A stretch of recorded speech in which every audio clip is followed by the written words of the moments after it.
حضرات مومنین السلام علیکم۔ اس وقت آپ کے سامنے ایک آن لائن مجلس کے حوالے سے حاضری ہوئی ہے۔ یہ مجلس ہے مجلس ترحیم برائے ایصال ثواب مرحومہ سید فرحت زیدی صاحبہ بنت سید خورشید حسین زیدی صاحب۔ اس وقت کی مجلس کو حجت الاسلام عالی جناب مولانا سید نصرت عباس بخاری صاحب قبلہ خطاب فرمائیں گے۔ مجلس سے قبل تلاوت کلام پاک کے فرائض انجام دیں گے جناب قاری ندیم نجفی صاحب۔ مجلس کے بعد نوحہ خوانی کے فرائض انجام دیں گے جناب شہباز علی صاحب۔ یقیناً یہ کووڈ-19 کے حالات ہیں، تمام مومنین نے اس وبا کے زیر اثر پریشانیوں کا سامنا کیا۔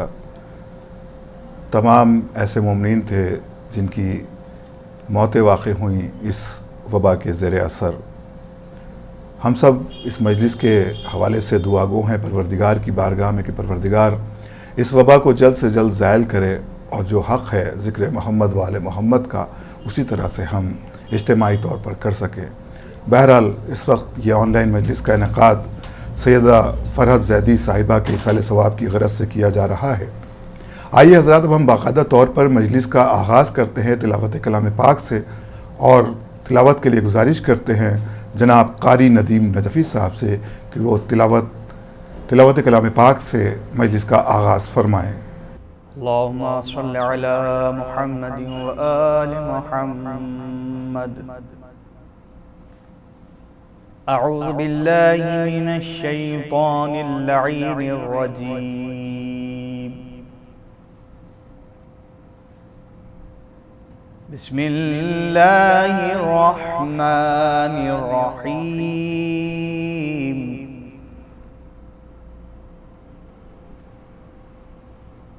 الرحمن علم القرآن۔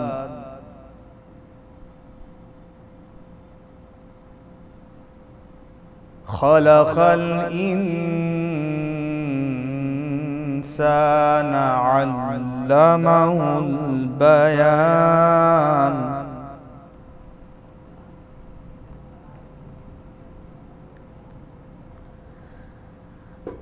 الشمس والقمر بحسبان والنجم والشجر يسجدان۔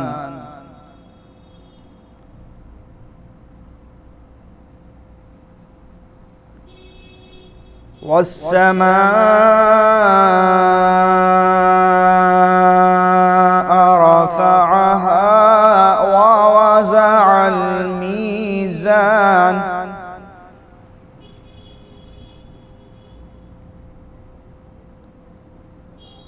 ألا تطغوا في الميزان۔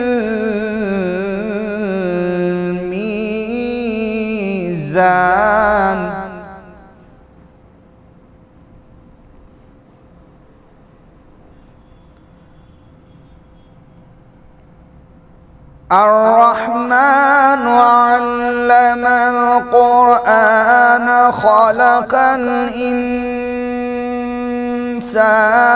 علمه البيان۔ الشمس والقمر بحسبان۔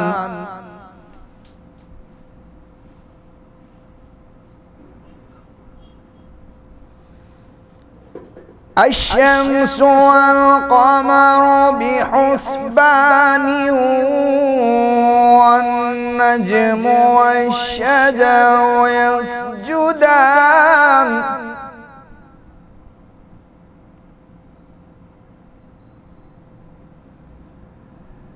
والسماء رفعها ووضع الميزان ألا تطغوا في الميزان۔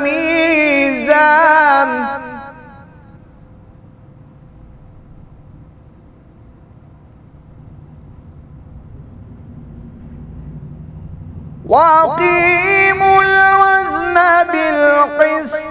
ولا تخسروا الميزان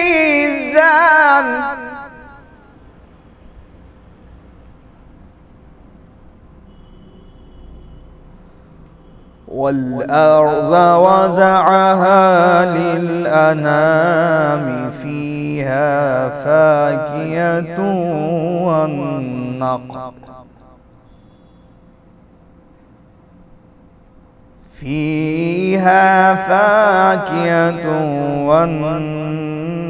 والنخل ذات الأكمام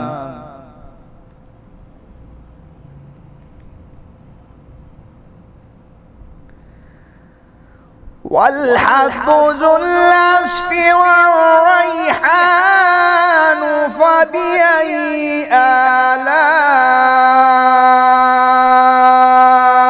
ربكما تكذبان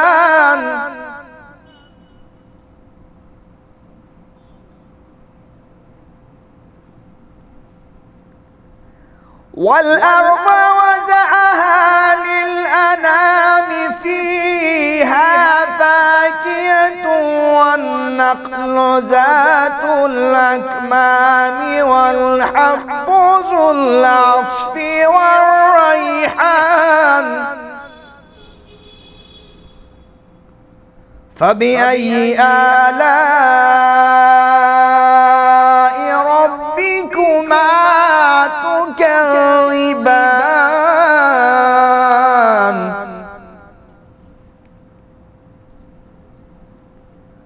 خلق الإنسان من صلصال كالفخار وخلق الجان من مارج وخلق الجان من مارج من نار فبأي آلاء ربكما تكذبان رب المشرقين ورب المغربين فبأي آلاء ربكما تكذبان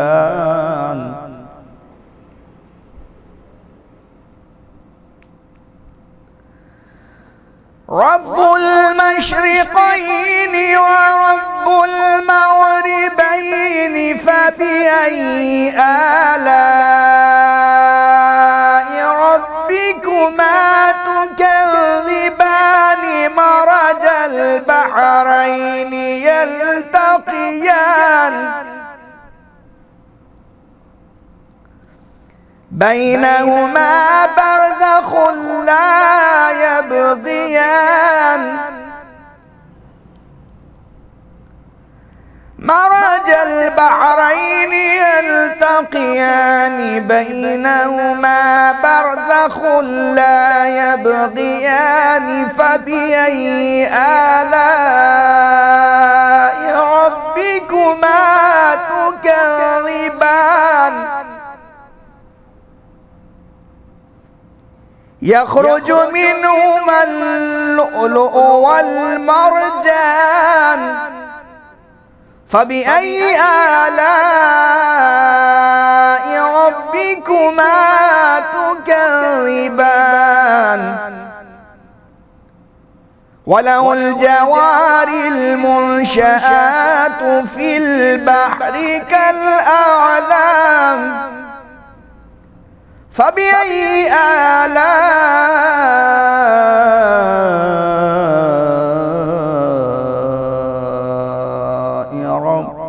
ربكما تكذبان لا بشيء من آلائك ربنا نكذب صدق الله العلي العظيم وصدق رسول النبي الكريم وصدق مولانا امیر المؤمنین علی بن ابی طالب لی خمسۃ نطفی بہا حر الوباء الحاتمہ المصطفى والمرتضى وابناهما والفاطمة اللهم صل على محمد وآل محمد. جزاک اللہ محترم قاری ندیم نجفی صاحب، آپ نے باقاعدہ طور پر تلاوت کلام پاک سے مجلس کا آغاز کیا. حضرات، اب ہم مجلس کا آغاز، مجلس کی خطابت کے لیے حجت الاسلام علی جناب مولانا نصرت عباس بخاری صاحب قبلہ سے گزارش کرتے ہیں کہ وہ مجلس کو خطاب فرمائیں. اللہم صلی علی محمد وعلی محمد وعجل فرجہم. ایک سورہ فاتحہ 3 دفعہ سورہ توحید پڑھ کر تمام مومنین مومنات محرومین، تمام علماء، تمام شہداء، استاد سید سبت جعفر، شہید قاسم سلیمانی، شہید عارف حسینی اور خاص طور پر مرحومہ سیدہ فرحت زیدی بنت سید خورشید حسین زیدی کی روح کو پڑھ کر بخش دیں. بسم اللہ الرحمن الرحیم. الحمدللہ رب العالمین الرحمن الرحیم مالک یوم الدین ایاک نعبد و ایاک نستعین اهدنا الصراط المستقیم صراط الذین انعمت علیہم غیر المغضوب علیہم ولا الضالین. بسم اللہ الرحمن الرحیم. قل هو اللہ احد اللہ الصمد لم یلد ولم یولد. بسم اللہ الرحمن الرحیم. قل هو اللہ احد اللہ الصمد لم یلد ولم یولد. بسم اللہ الرحمن الرحیم. قل هو اللہ احد اللہ الصمد ولم یلد ولم یولد. اللہم صلی علی محمد وعلی محمد وعجل فرجہم. اعوذ باللہ من الشیطان الرجیم. بسم اللہ الرحمن الرحیم. الحمدللہ رب العالمین والصلاة والسلام علی اشرف الانبیاء المرسلین نبینا سیدنا بالقاسم محمد وعلی آلہ الطیبین الطاہرین المعصومین لا سیما بقیت اللہ فی الارضین روحی وارواحنا لتراب مقدم الفدا ولعنۃ اللہ علی اعدائہم اجمعین. بسم اللہ الرحمن الرحیم. رب اشرح لی صدری ویسر لی امری واحلل عقدۃ من لسانی یفقہوا قولی. اما بعد فقد قال اللہ تبارک تعالی فی کتاب الحکیم والقرآن المجید وما خلقت الجن والانس الا لیعبدون. موت ایک ایسی حقیقت ہے کہ جسے ہم اپنی زندگی میں ٹال نہیں سکتے. وہ کہ ہم مسلمان ہونے کے یہ ہمارا یہ ایمان بھی ہے کہ یہ دنیا ایک محدود حصہ ہے انسان کی کل زندگی کا.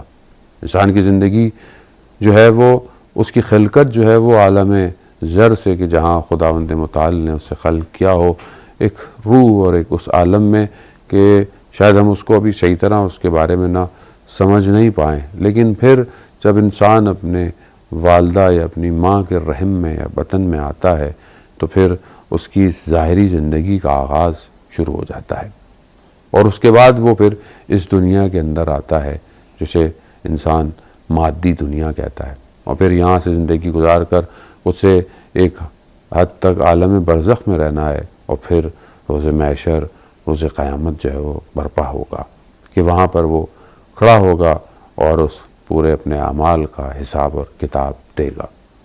جس طرح انسان اپنی ماں کے بطن میں، ماں کے رحم میں اگر اس کی صحیح طرح نشو و نما نہ ہو تو اس دنیا کے اندر ناقص ہو جاتا ہے.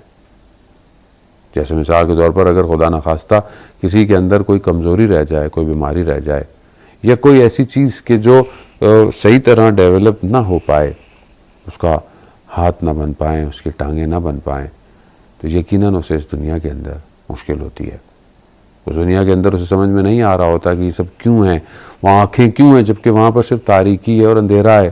لیکن اسے جب اس دنیا میں آتا ہے تو پتہ چلتا ہے کہ یہ آنکھیں اس نے اس دنیا کے لیے حاصل کی ہیں. اسی طرح اس دنیا کے اندر بھی بہت کچھ ایسا ہمیں حاصل کرنا ہوتا ہے جو ہمیں عالم برزخ میں ضرورت ہوتی ہے. عالم برزخ کے لیے بھی ہمیں اپنی آنکھوں کو، اپنی چیزوں کو کہ جہاں پر ہم وہاں پر اپنے زندگی گزار سکیں، اپنے سفر کو آگے کی طرف بڑھا پائیں. مگر انسان اس دنیا میں جب آتا ہے تو غافل ہو جاتا ہے اور اسی دنیا ہی کا ہو کر رہ جاتا ہے. جانتا ہے، ایمان بھی رکھتا ہے کہ اسے ایک دن دنیا سے چلے جانا ہے، اور یہ اس کو پتہ بھی ہوتا ہے کہ ایک دن اس کی وقت جو معین ہے وہ آ جائے گا، اور وہ وقت اسے بتا کر نہیں آتا. اور اسی بھول کے اندر کہ وہ دوسروں کو دفنا رہا ہوتا ہے اور یہ بھول جاتا ہے کہ ایک دن اسے بھی دفنایا جائے گا۔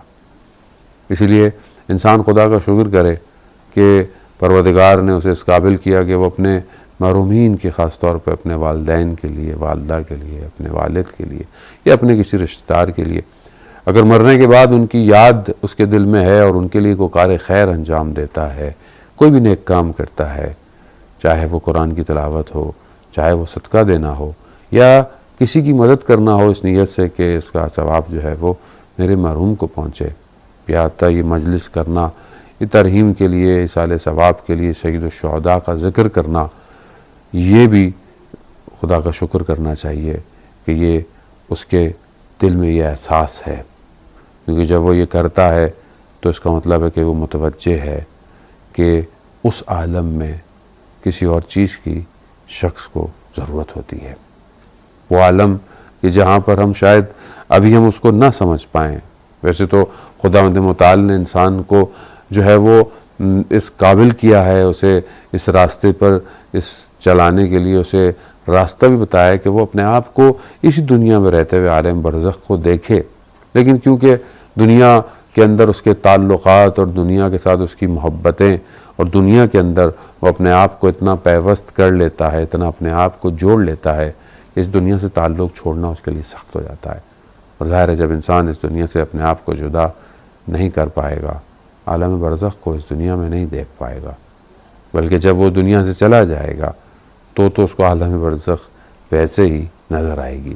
انسان اپنی زندگی میں فرار کرتا ہے، حقیقت کو جانتا ہے، چھپا رہا ہوتا ہے، چھپاتا رہتا ہے، اپنی زندگی میں مصروف رہ کر اپنے آپ کو دھوکہ دیتا ہے، سمجھتا ہے کہ ابھی میرے پاس وقت نہیں، ابھی میں یوں ہوں۔ اسی طرح ایک بچہ جب چلنا سیکھتا ہے آہستہ آہستہ وہ اپنے ان چیزوں میں مصروف رہتا ہے، اپنے کھیل کود اور آہستہ آہستہ چیزوں کو محسوس کرتا کرتا پھر وہ بڑا ہوتا ہے، پھر اپنی تعلیم کو جو ہے وہ مکمل کرتا ہوا جب وہ ایک ایسی جگہ پہنچتا ہے کہ جب اس کی عقل چیزوں کو درک کرنا شروع کر دیتی ہے تو وہ پھر سے اپنی زندگی کو بنانے کے چکر میں، اس کو سنوارنے کے چکر میں، اپنے کیریئر کے چکر میں پھر دوبارہ سے اس میں مصروف ہو جاتا ہے، فرصت نہیں دیتا اپنے آپ کو کہ وہ اس دنیا میں آیا کیوں تھا اور اس دنیا میں اسے کرنا کیا ہے۔ اگر انسان ذرا بھی متوجہ ہو اپنے اس تعلیمات کی طرف کہ جو پروردگار نے اسے عطا کی ہیں قرآن کی صورت میں، سیرت اہل بیت علیہ السلام کی صورت میں، تو اسے پتہ چل جائے گا کہ اس کی زندگی کا اصل ہدف کیا ہے۔ اصل ہدف بندگی پروردگار ہے۔ امام سجاد علیہ السلام جو ہے وہ اپنے زمانے میں بہت سارے غلاموں کو خریدا کرتے تھے اور پھر انہیں سال میں ایک دفعہ کہ زیادہ تر عید الفطر کے دن میں انہیں آزاد کر دیا کرتے تھے، ان کی تربیت کیا کرتے تھے، انہیں خدا کا بندہ بناتے تھے۔ ایک دفعہ اسی طرح کہ عید الفطر میں جو ہے وہ انہیں کہا کہ آزاد ہو جاؤ تو سب خوش ہو رہے ہیں، دیکھا ایک غلام رو رہا ہے، گریہ کر رہا ہے، اسے کہا کہ تم خوش کیوں نہیں ہو رہے، تم گریہ کیوں کر رہے ہو جبکہ ہم آزاد ہو گئے؟ کہا آزاد؟ کہا کس سے آزاد ہو گئے؟ اور کہا آزاد ہو کر کہاں جائیں گے مگر مولا سے دور ہو کر بھی کوئی خوشی ہے۔ وہ پہچان گیا تھا کہ اصل غلامی ہی میں اس کی آزادی ہے۔ ہم بھی بھول جاتے ہیں، ہم یہ سمجھتے ہیں کہ شاید انسان دنیا کے معاملات میں، دنیا کی چیزوں سے شاید یہ جو اس کے اوپر خدا نے چیزیں دی ہیں اس کو انجام دو، اس واجبات کو انجام دو۔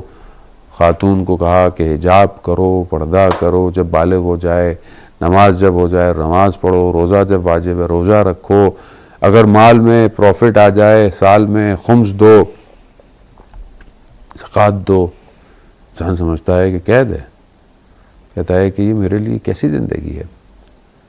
اور آج کا معاشرہ اور دوسری جو تعلیمات ہیں، خاص طور پہ جو ویسٹرن آئیڈیالوجی ہے، وہ انسان کو کہتی ہے آزاد ہو تم کیوں اپنے آپ کو دین کے ارد گرد میں اپنے آپ کو گھیر رہے ہو؟ خاتون کو کہ کہاں تم نے اپنے آپ کو اس چادر میں، اس چار دیواری میں رکھا ہے، آزاد ہو تم۔ مگر یہ آزادی نہیں ہے۔ اسے کیا پتا کہ اصل آزادی وہی ہے کہ جب انسان اپنے آپ کو خدا کے حوالے کر دے، اصل آزادی یہی ہے کہ انسان جو ہے وہ احکام الہی کو، حدود الہی کو انجام دے۔ انسان سمجھتا ہے ظاہری طور پر کہ یہ اس کے لیے ہیڈلز ہیں، یہ اس کی ترقی کی راہ میں رکاوٹیں ہیں، مگر جسے وہ ترقی سمجھ رہا ہوتا ہے وہ ترقی نہیں ہے، وہ تنزلی ہے۔ وہ چیزیں جو اسے انسانیت سے دور کر دیں، اسے کیا پتا، مگر خدا نہیں جانتا تھا کہ انسان کے لیے بہتر کیا ہے اور انسان کے لیے برا کیا ہے۔ خدا خالق ہے انسان کا، خدا بہتر جانتا ہے کہ انسان کو کس طرح رکھنا ہے، انسان کو کیا دینا ہے۔ یہ جو احکام پروردگار نے انسان کے لیے جو نظام بھیجا ہے، یہ بہترین نظام ہے، اور یہی بہترین ہے کہ جسے مولا متقیان حضرت علی ابن ابی طالب علیہ السلام بھی ارشاد فرماتے ہیں کہ پروردگار نے تمہارے لیے دین اسلام کو جو ہے وہ پسند کیا۔ اب یہ دین اسلام جب خدا نے پسند کیا تو کہا یہی سب سے بڑی نعمت ہے کہ جس کا انسان شکر کرے۔ یہ قید نہیں، یہ آزادی ہے۔ یہ آزادی خواہشات سے آزادی کا نام اسلام ہے۔ دنیا کی استعماری اور ظلم کی طاقتوں سے آزادی کا نام اسلام ہے۔ اپنے نفس کے اندر انسان جو ہے وہ گھرا ہوا اور بھنور کی طرح اگر پھنستا جائے تو خود ہی ڈوب جائے گا۔ اگر انسان چاہے تو خدا کی بارگاہ میں سجدہ کر کر اپنے آپ کو، حتیٰ اپنے سر کو اپنے تن سے جدا کر کر بھی خدا کی بارگاہ میں سرخرو ہے اور آزاد ہے۔ حیات من نزل اللہ، امام حسین علیہ السلام یہی تو فرمایا کہ جو ہے وہ غلامی کی زندگی سے آزادی کی موت جو ہے وہ بہتر ہے۔ وہ انسان اپنی زندگی کو آزادی کی طرف لے کر آئے، اس سے پہلے کہ یہ زندگی اس کا ساتھ چھوڑ بیٹھے، اس سے پہلے کہ زندگی اس کے لیے ختم ہو جائے۔ زندگی محدود ہے۔ ہماری نگاہ جو ہے وہ ابھی بھی دنیا کے اندر ایسی ہے کہ ہم سمجھتے ہیں کہ بس یہ میرے کام ہونے چاہیے، میری چیزیں ہونی چاہیے، اور پھر انسان اسی زندگی کے اندر گھوم رہتا ہے۔ انسان کو اگر پتہ چل جائے نعمتوں کا جو اسے خدا نے متعال نے دی ہے، انسان جب اپنے کسی پیارے کو کھو بیٹھتا ہے، خاص طور پہ اپنے والدین میں سے کسی کو، تو اسے اس وقت احساس ہوتا ہے کہ یہ کیسی نعمت تھی، کیونکہ جب تک انسان کے پاس یہ نعمت ہوتی ہے تو اسے محسوس نہیں ہوتا۔ کوئی بھی چیز انسان کے پاس ہوتی ہے اسے محسوس نہیں ہوتا، لیکن جب وہ خود اس درجے پر فائز ہوتا ہے یا خود وہ کبھی ماں یا باپ بنتا ہے تو اسے احساس ہوتا ہے کہ اس کے والدین نے اس کے لیے کتنی زحمت کی تھی، کتنی جو ہے وہ مشکلات اٹھائیں اسے ایک کام کے لیے۔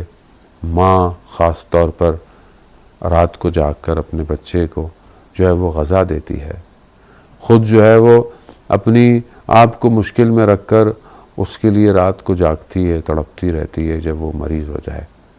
لیکن کیا اولاد جب وہ اس قابل ہو جاتی ہے تو کیا وہ اتنا اپنے والدین کے لیے تڑپتا ہے یا نہیں تڑپتا؟ خوب یہ احساس یہاں پر شاید ہمیں نہیں ہوتا، لیکن جب ہم عالم برزخ میں جائیں گے وہاں ہمیں یہ احساس ہوگا کہ یہ جو رشتے تھے ہمارے، جو ہمارے ریلیشن تھے، اگر ہم نے ان کے ساتھ صحیح طرح جو ہے وہ اپنا حق ادا نہیں کیا ہوگا تو وہاں پر ایک عجیب سی کیفیت میں انسان شرمندہ ہوگا۔ وہاں پر یہ صدائیں اس کے پیچھے بھاگ رہی ہوں گی، یہ صدائیں اس کو چھوڑیں گی نہیں۔ انسان اپنی زندگی میں بہت ریلیکس ہے، بہت آرام سے رہ رہا ہے، اس کے منہ سے نکلے ہوئے جملے اس عالم میں اس کے لیے چیزوں کو بنا رہے ہیں۔ کوئی بھی چیز وہاں پر موجود نہیں ہوتی جب تک انسان خود نہیں بھیجتا۔ خود انسان اپنی فکر، افکار، اپنی گفتگو، اپنے عمل کو اس عالم میں بھیج رہا ہوتا ہے، اور وہ عالم اسی کی گفتگو سے بن رہا ہوتا ہے۔ وہاں انسان جو ہے وہ اپنے ہی کیے کو پچھتائے گا اگر اپنی زندگی میں وہ سمجھ نہ پایا۔ بہتر ہے کہ انسان متوجہ ہو کہ اس سے پہلے کہ اسے اس عالم کو چھوڑنا پڑے، اس عالم کی فکر کرے، اس عالم کی گریہ۔ اولیاء خدا کی زندگیوں میں دیکھتے ہیں کہ راتوں کی گریہ اور عبادت، گریہ خدا کی بارگاہ میں گریہ کرنا، خدا کی بارگاہ میں استغفار کرنا، جبکہ شاید ان کی زندگیوں میں بعض اوقات کوئی حرام فعل انجام نہیں دیا گیا، اور ہو سکتا ہے کہ بعض علماء کی زندگیوں میں مکروہات بھی نہیں تھے، مگر پھر بھی گریہ کرتے تھے۔ کیوں؟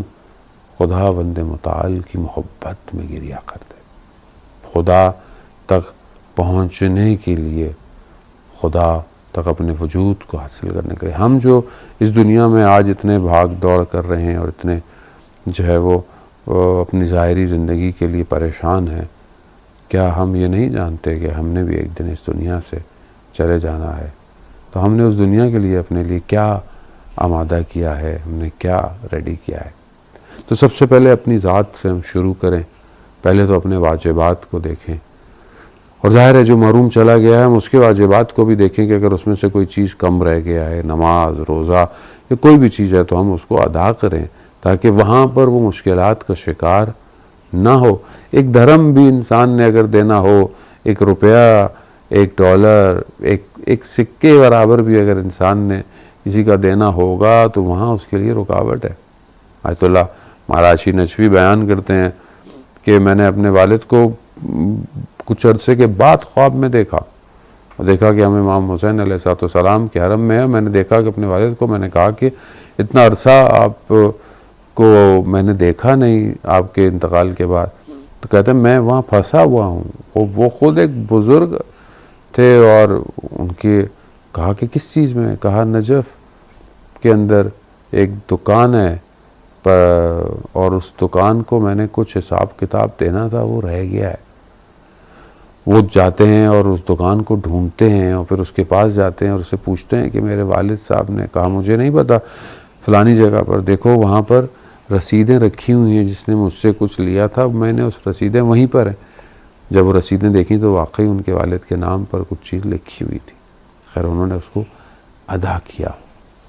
خب یہاں پر انسان سمجھتا ہے کہ بہت آسانی ہے، کسی کا حق خدا نہ خواستہ کسی کو کچھ کہہ دیا، اس کے اوپر وہ اگر اس کے اوپر بھاری پڑ گیا، اس کے اوپر نقصان اس کو ہو گیا یا اس کا دل ٹوٹ گیا، کون ان ساری چیزوں کو صاف کر کے جائے گا؟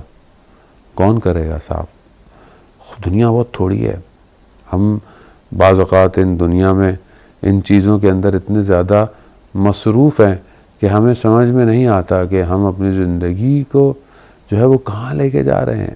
چھوٹی چھوٹی بات پہ ناراض ہو جانا، چھوٹے چھوٹے معاملات، لین دین پر ایک دوسرے سے نفرتیں، دنیا نفرتوں کے ساتھ ساتھ دنیا جنگوں میں، اور پتہ نہیں کہاں کہاں انسان جو ہے وہ ایک زمین کے ٹکڑے کی خاطر بعض اوقات کتنے گناہوں کو سرزد کر بیٹھتا ہے۔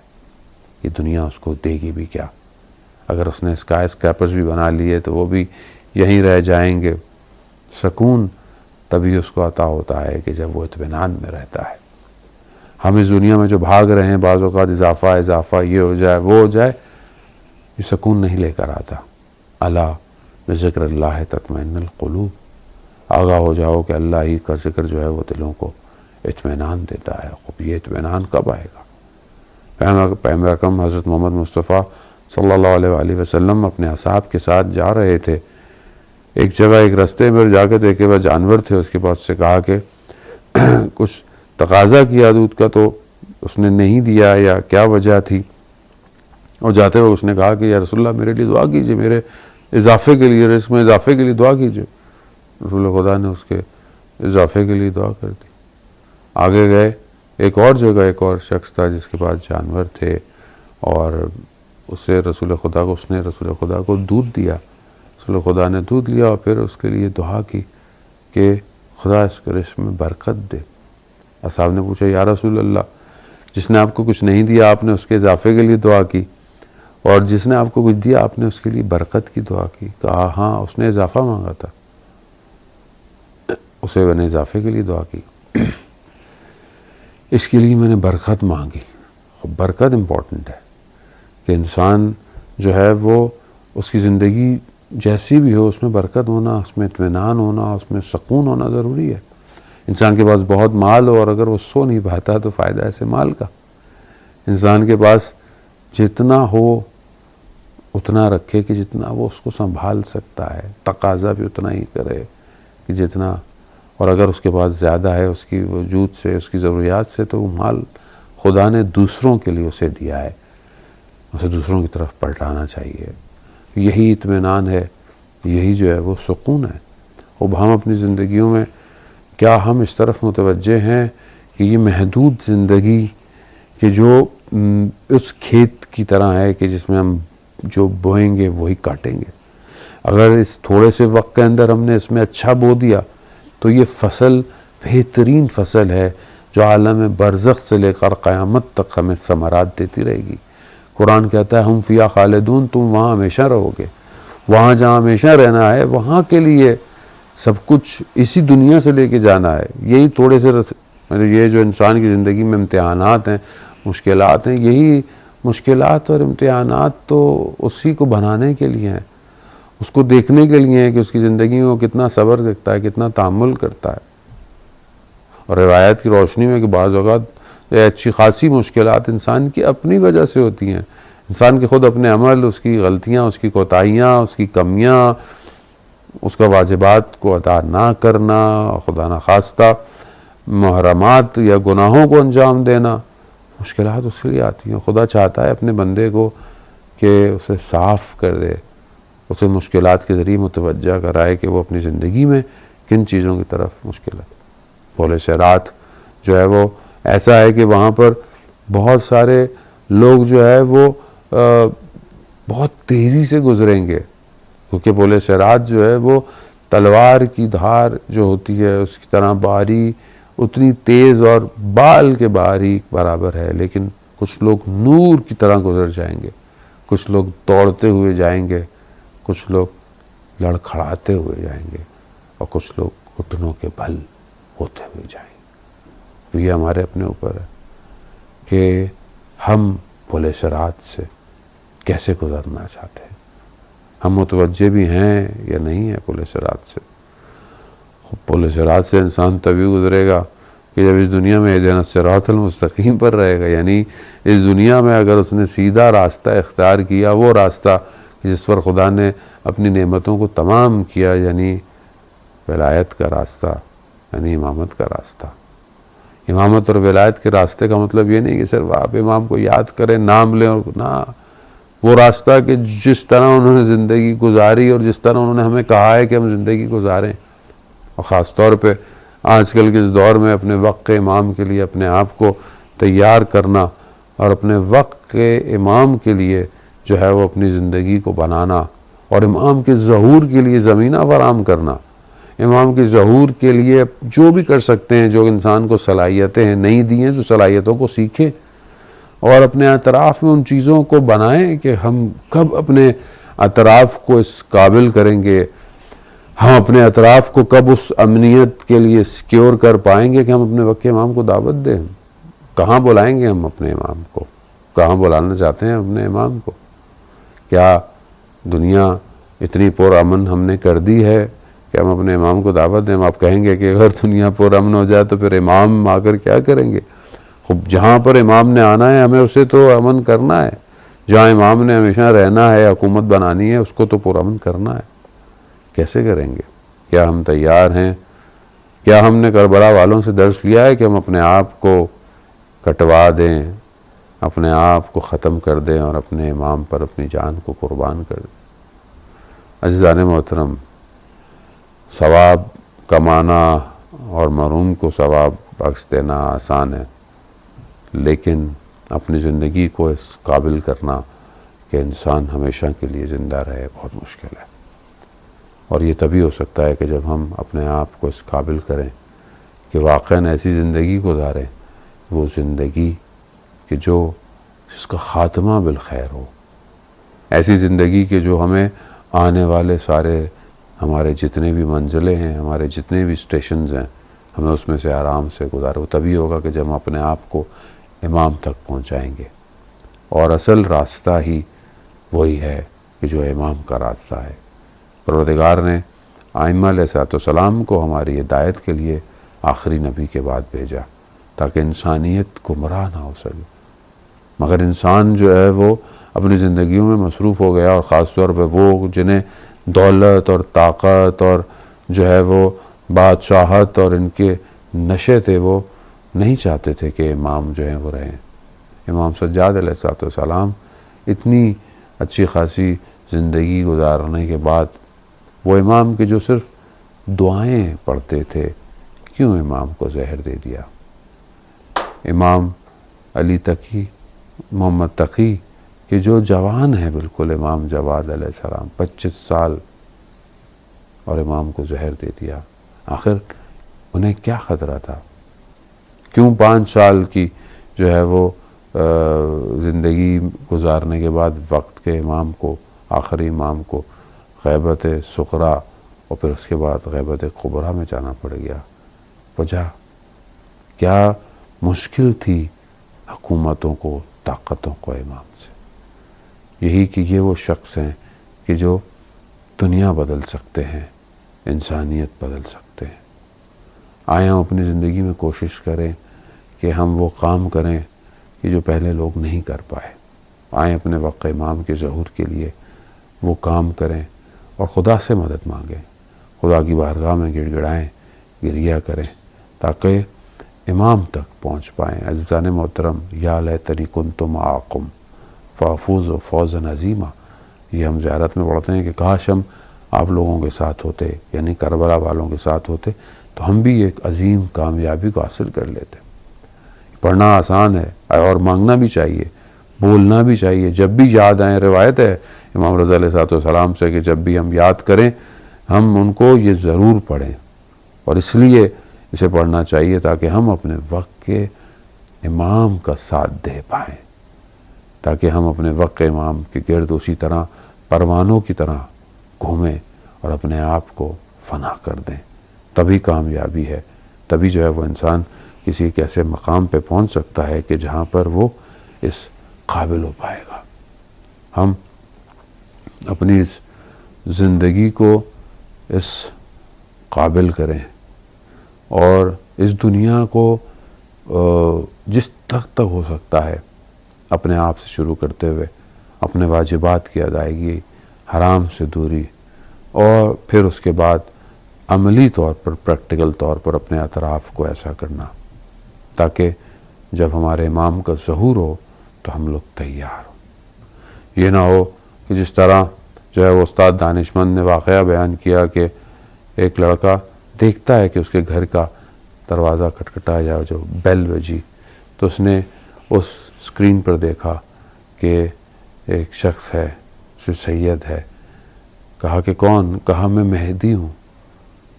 وہ گھبرا جاتا ہے کہ یہ امام زمانہ۔ کہا دروازہ کھولو۔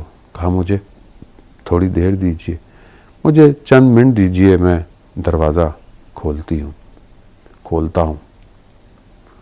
اور ایسی دیر میں جب وہ باہر نکلتا ہے تو دیکھتا ہے کہ امام جو ہیں وہ گلی کے کونے پر ہیں اور خدا کی بارگاہ میں، اور آنکھوں میں آنسو ہیں، کہنے پروردگار میں نے سب کا دروازہ کھٹکھٹایا، کوئی میرے لیے تیار نہیں ہے۔ کوئی کہتا ہے 2 منٹ، کوئی کہتا ہے 5 منٹ، کوئی تیار نہیں ہے۔ خدا نخواستہ ایسا نہ ہو کہ کہیں ہمارا دروازہ بھی کھٹکھٹایا جائے، ہمیں بھی آواز آئے اور ہم تیار نہ ہوں۔ کیا کریں گے؟ ساری زندگی روتے رہے، گریہ کرتے رہے کربلا کے اوپر کہ لوگ کیسے تھے کہ امام حسین کو چھوڑ دیا انہوں نے، امام حسین تک نہیں پہنچے۔ امام حسین کربلا میں رہے، مگر ایسے بھی تھے کہ جب خط پہنچا ہے حبیب ابن مظاہر کو کوفہ میں، کہتے ہیں خط پڑھتے ہی حبیب کے وجود میں جو ہے وہ ایک آگ سی لگ گئی۔ حبیب چین سے نہ بیٹھ پائے، حبیب جو ہے وہ فوراً کربلا کی طرف روانہ ہوئے، ایک کسی عشق کی کیفیت میں کہ جب حبیب آ رہے ہیں تو دھواں اٹھتا ہوا نظر آ رہا ہے، اور کسی کو انتظار نہ ہو یا ہو مگر امام حسین کو انتظار تھا، اور اسی انتظار میں اور امام نے اپنے پاس اس پرچم کو رکھا ہوا تھا کہ ایک پرچم حبیب کو جو ہے وہ دینا ہے۔ جب حضرت زینب سلام اللہ علیہا کو پتہ چلا کہ یہ باہر شور کیسا ہے، اور کفر کے پاس تو لوگ آ رہے تھے جوک در جوک، ہمارے پاس کون آیا؟ تو انہیں بتایا کہ حبیب آئے ہیں۔ تو انہوں نے حضرت فضہ سے کہا کہ جائیں حبیب کو ہمارا سلام پہنچائیں۔ جب حبیب ابن مظاہر کو یہ پتہ چلا کہ امام علی علیہ السلام کی بیٹی نے سلام پہنچایا ہے تو خاک کو اپنے سر پر رکھا، کہا کہ کیا دن آ گئے کہ اب حضرت علی کی بیٹی ہمیں سلام پہنچا۔ ہاں عزاداران محترم، کربلا آسان نہیں ہے، کربلا بہت سخت ہے، مگر کربلا آج بھی ہے، کربلا آج بھی جو ہے وہ انتظار کر رہی ہے کہ آج کون حر کی طرح پلٹے گا۔ وقت امام کو ایک حر کا انتظار ہے، جو پلٹ آئے گا کربلا کی طرف آ جائے گا۔ وہ وقت آخر کہ امام حسین علیہ السلام اپنی بہن سے جب ودا ہوئے اور اس ودا کے بعد جب سوار ہو کر روانہ ہو رہے ہیں تو دیکھا پیچھے سے آواز آ رہی ہے، محلن محلن یا ابن زہرا، آہستہ چلے زہرا کے لال۔ امام پلٹتے ہیں، کہتے ہیں کہ بہن میں ابھی تو آپ سے ودا ہو کر آیا ہوں۔ فرماتے ہیں کہ بہن کے مجھے اپنی ماں کی وصیت ایک یاد آ گئی ہے، ماں کا نام سننا تھا۔ امام علیہ السلام رک گئے، اترتے ہیں۔ یقیناً بی بی زینب سلام اللہ علیہا نے اس وصیت پر عمل کیا ہوگا جو ان کی والدہ نے کہا ہوگا۔ امام جو ہے وہ چلے جاتے ہیں جنگ کے میدان میں، وہ امام کے جو چند دن سے بھوک اور پیاس کو تحمل کیے ہوئے، اس سے زیادہ امام کے لیے کہ امام صبح سے لے کر شام تک نہ جانے کتنوں کے مبارک بدنوں کو اٹھا اٹھا کر لاتے رہے۔ وہ داغ امام کے سینے پر الگ، چہرے پر زخموں کے نشان الگ، اور سب سے بڑا غم یہ کہ اب کوئی اور ہے نہیں جو خیموں کی حفاظت کرے گا۔ یہی امام کو بہت بڑا غم تھا۔ ایک نگاہ خیموں کی طرف ہے اور ایک نگاہ میدان جنگ کی طرف ہے۔ امام جو ہے وہ گر جاتے ہیں، اور جب اس زمین پر آتے ہیں اور وہ لعین امام کے سینے پر آتا ہے، اور چند قدموں کے فاصلے پر وہ بہن کھڑی ہوئی اپنی ماں کی اس آخری کمائی کو دیکھ رہی ہے کہ کس طرح دشت کربلا کے اندر وہ سر جو ہے وہ تھن سے جدا ہو گیا۔ بی بی کی صدائیں بلند ہوتی ہے اور خدا کی بارگاہ میں کہ تقبل منا پروردگار، ہماری اس قربانی کو اپنی بارگاہ میں قبول کر لے۔ الا لعنۃ اللہ علی القوم الظالمین وسیعلم الذین ظلموا ای منقلب ینقلبون۔ پروردگار امام زمانہ کے ظہور میں تعجیل عطا فرما، ہمیں ان کے ناصروں، ان کے مددگاروں میں شمار فرما۔ پروردگار ہماری اس عبادت کو اپنی بارگاہ میں قبول فرما۔ ہمارے اس باتیں اگر پروردگار کسی قابل ہیں، اس ذکر امام حسین علیہ السلام کا ہدیہ جن مرحوم کے لیے مجلس پڑھی گئی ہے، ان کی روح کو جو ہے وہ اس کا ثواب پہنچے۔ پروردگار ہمیں ہمارے گھر کو وقت امام کا منتظر گھر بننے کی توفیق عطا فرما۔ دنیا میں جہاں جہاں بھی بیماری ہے، پریشانیوں سے دور فرما۔ جو بیمار ہیں، بیمار کربلا کے صدقے شفائے کاملہ عاجلہ عطا فرما۔ پروردگار ہماری خطاؤں کو، ہماری گناہوں کو معاف کر دے، ہمیں عاقبت بخیر عطا فرما۔ آخر میں ایک دفعہ سورہ فاتحہ، 3 دفعہ سورہ توحید پڑھ کر تمام مومنین مومنات مرحومین کو رکوع پڑھ کر بخش دیں۔ بسم اللہ الرحمن الرحیم، الحمدللہ رب العالمین الرحمن الرحیم مالک ایاک نعبد و ایاک نستعین اهدنا الصراط المستقیم صراط الذین انعمت علیہم غیر المغضوب علیہم ولا الضالین۔ بسم اللہ الرحمن الرحیم، قل هو اللہ احد اللہ الصمد۔ بسم اللہ الرحمن الرحیم، قل هو اللہ احد اللہ الصمد لم یلد ولم یولد۔ بسم اللہ الرحمن الرحیم، قل هو اللہ احد اللہ الصمد۔ اللہم صلی علی محمد وآل محمد وعجل فرجہم۔ اللہم ارزقنا زیارت الحسین فی الدنیا و شفاعتہ فی الآخرہ۔ صلوات بھیج محمد وآل محمد۔ جزاک اللہ قبلہ نصرت عباس بخاری صاحب، بہترین بیان آپ نے سامعین کے درمیان پیش کیا۔ ہم خدا کی بارگاہ میں دعا گو ہیں کہ پروردگار آپ کو صحت کے ساتھ زندگی عطا کرے اور آپ اسی طرح سے خدمت عزا، خدمت اہل بیت علیہم السلام کرتے رہیں۔ آئیے حضرات، اب ہم گزارش کرتے ہیں نواخوانی کے لیے بین الاقوامی شہرت یافتہ نواخوان اپنے بھائی جناب شہباز علی کربلائی سے کہ وہ اپنے مخصوص انداز میں نوحہ خوانی کے فرائض انجام دیں۔ ہائے زینب،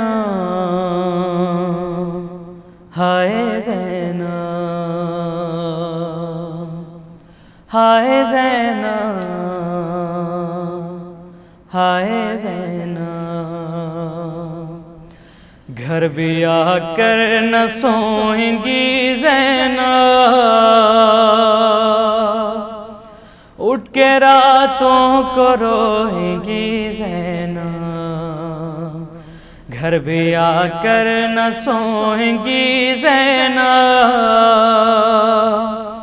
اٹھ کے راتوں کو روئیں گی زینب، کس کو بھلائے گی دکھیا، پھر کے آئی ہے شام اور کوفہ، اپنے حجرے میں لیٹ کر تنہا، اٹھ کے راتوں کو روئیں گی زینب، گھر بھی آ کر نہ سوئیں گی زینب، اٹھ کے راتوں کو روئیں گی زینب، بھول جائے گی اپنے داغ رسن، بھول جائے گی آبلوں کی دکھن، یاد آیا جو ننگ سر جانا، اٹھ کے راتوں کو روئیں گی زینب، گھر بھی آ کر نہ سوئیں گی زینب، اٹھ کے راتوں کو روئیں گی زینب، لٹتے دیکھا بھرے ہوئے گھر کو، کٹتے دیکھا ہے بھائی کے سر کو، کٹتے دیکھا ہے بھائی کے سر کو، یاد آیا جو بے کفن لاشا، اٹھ کے راتوں کو روئیں گی زینب، گھر بھی آ کر نہ سوئیں گی زینب، اٹھ کے راتوں کو روئیں گی زینب، جب بھی گھر کے صحن میں بیٹھے گی، چار جانب ضرور دیکھے گی، نقش پاؤں اور محمد کا، اٹھ کے راتوں کو روئیں گی زینب، گھر بھی آ کر نہ سوئیں گی زینب، اٹھ کے راتوں کو روئیں گی زینب، یاد ابن حسن قیامت ہے، ایک پھوپھی کے لیے اذیت ہے، ہائے وہ ایک شب کا تھا دولہا، اٹھ کے راتوں کو روئیں گی زینب، گھر بھی آ کر نہ سوئیں گی زینب، اٹھ کے راتوں کو روئیں گی زینب، بات کرتی نہیں تھی کچھ صغرا، پوچھا عابد نے ہو پھوپھی سے خفا، بولی صغرا جو کچھ بھی پوچھ لیا، اٹھ کے راتوں کو روئیں گی زینب، گھر بھی آ کر نہ سوئیں گی زینب، اٹھ کے راتوں کو روئیں گی زینب، شام جانا ہوں گر کبھی ریحاں، رہنا دو چار روز تم مہمان، حال مت پوچھنا بقیہ کا، اٹھ کے راتوں کو روئیں گی زینب، گھر بھی آ کر نہ سوئیں گی زینب، اٹھ کے راتوں کو روئیں گی زینب۔ جزاک اللہ شہباز کربلائی صاحب، آپ نے بہترین پردرد نوحہ سامعین کے درمیان پیش کیا۔ یقیناً یہ ذکر محمد و آل محمد، یہ تلاوت کلام پاک، یہ ذکر سید الشہداء مرحومہ سیدہ فرحت زیدی صاحبہ کے لیے بہترین ایصال ثواب کا سبب بنے گا اور ان کے متعلقین کے لیے تسکین قلب کا سبب بنے گا۔ ہم تمام ویورز کا شکریہ ادا کرتے ہیں، جناب تسلیم زیدی صاحب کی طرف سے، وسیم زیدی صاحب کی طرف سے، فیصل نواب صاحب کی جانب سے، ان تمام ویورز کا جنہوں نے اس وقت آن لائن مجلس میں شرکت فرمائی۔ بالخصوص شکریہ ادا کیا جاتا ہے جناب قاری ندیم نجفی صاحب کا، جنہوں نے تلاوت کے فرائض انجام دیے۔ شکریہ ادا کیا جاتا ہے حجت الاسلام علی جناب مولانا نصرت عباس بخاری صاحب کا، جنہوں نے خطابت کے فرائض انجام دیے۔ اور شکریہ ادا کیا جاتا ہے جناب شہباز علی کربلائی صاحب کا، جنہوں نے پردرد نوحہ سامعین کے درمیان پیش کیا۔ حضرات، آپ سے گزارش ہے اس کووڈ-19 کی وبا میں اپنے آس پاس کے لوگوں کا خیال رکھیں اور جو گائیڈ لائن سرکار کی طرف سے دی گئی ہے اس کو پوری طرح سے فالو کریں۔ انشاءاللہ حضرات آپ سے پھر ملاقات ہوگی کسی نئے پروگرام کے حوالے سے۔ جب تک کے لیے دیے اجازت، خدا حافظ، والسلام۔